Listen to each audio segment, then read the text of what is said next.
क्या आप brain fog experience कर रहे हो? क्या आपने कभी सुना है आपका ब्रेन काम नहीं कर रहा हो, ना तो वो टायर्ड है, ना तो वो स्लीपी फील कर रहा है, बस वो फॉगी फील कर रहा है। आप प्रतिदिन वर्ड्स भूल रहे हो, आप एक ही सेंटेंस को 5 टाइम्स पढ़ रहे हो, लगातार लैपटॉप को देखते देखते ब्लैंक आउट फील कर रहे हो और आपको अचानक लगता है कहीं मेरा ब्रेन लॉस तो नहीं हो रहा। इसका आंसर सिर्फ 2 वर्ड्स है, दैट इज ब्रेन फॉग। नमस्कार दोस्तों, आज मैं बात करने वाली हूँ ब्रेन फॉग के बारे में। चलिए शुरू करते हैं। आखिर क्या है ये ब्रेन फॉग? यहाँ एक ट्विस्ट है।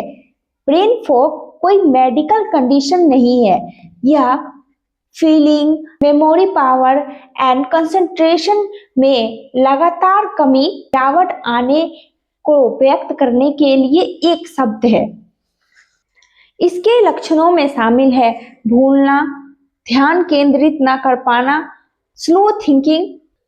एक्सपर्ट्स ने इसके कई कारणों की पहचान की है, जैसे कि रक्त मस्तिष्क बाधा में गड़बड़ी, हार्मोनल परिवर्तन और जीवन शैली से जुड़ी चुनौतियां। चलिए हम जानते हैं ब्रेन फॉग होने के क्या क्या कारण हो सकते हैं।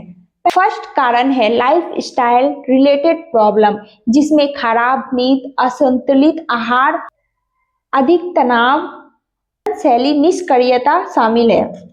सेकेंड रीजन मेडिकल प्रॉब्लम हो सकता है, जैसे कि विटामिन B12 की कमी, थायराइड की समस्या, कुछ दवाइयां या पुरानी बीमारियां। तीसरा है डिहाइड्रेशन।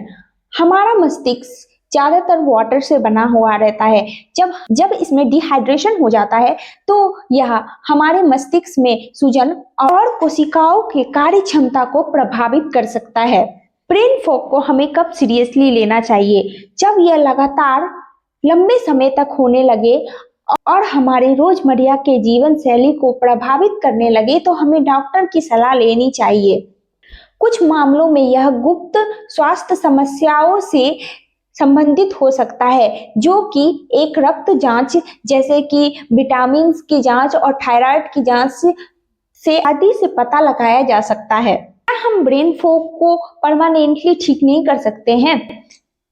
अगर कुछ एक्सपर्ट्स की बात सुने तो उनका कहना है कि अगर आपको ब्रेन फॉग को ठीक करना है तो फोन एंड स्क्रीन टाइमिंग को कम कर दो। लेकिन आज के टाइम में फोन हमारे जीवन के लिए इम्पोर्टेंट हो चुका है। बिना इसके बहुत सारे ऐसे काम हैं जो नहीं हो पाते हैं। इसीलिए हम ऐसे उपाय की बात करेंगे जिनको अपनाकर हम ब्रेन फॉग को कम कर सकते हैं।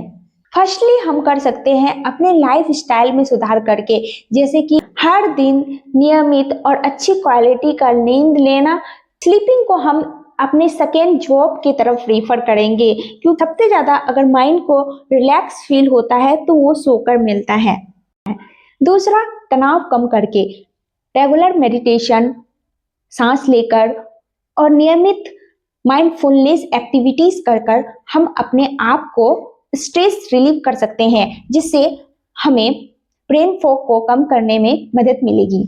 तीसरा, हेल्थ चेकअप करवाकर। अगर लगातार ये समस्या बनी रहती है तो हम डॉक्टर से मिलकर रक्त की जांच करवा सकते हैं, जिसमें विटामिन एंड हार्मोन बैलेंस को चेक किया जा सकता है। अगर ये समस्या ना ठीक हो तो क्या उम्मीद की जाए? हालांकि बहुत से ऐसे लोग हैं जिन्होंने अपने लाइफ स्टाइल को बैलेंस किया तो उनकी समस्या पूरी तरह से ठीक हो गई। लेकिन कुछ ऐसे भी लोग हैं जिनको ब्रेन फॉग की समस्या से उभरने में थोड़ा वक्त लगता है, धीरे करके। लेकिन अगर हम कॉन्स्टेंटली स्टेप्स को फॉलो करते जाएं तो ये धीरे धीरे कम हो जाता है।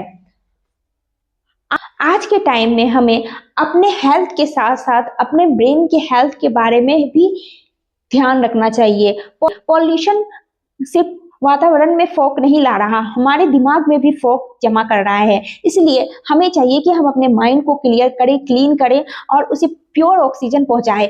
मेडिटेशन करके, माइंडफुलनेस एक्टिविटीज करके, अच्छा खाना खा के हम अपने दिमाग को स्वस्थ रखें ताकि हम स्वस्थ रहें।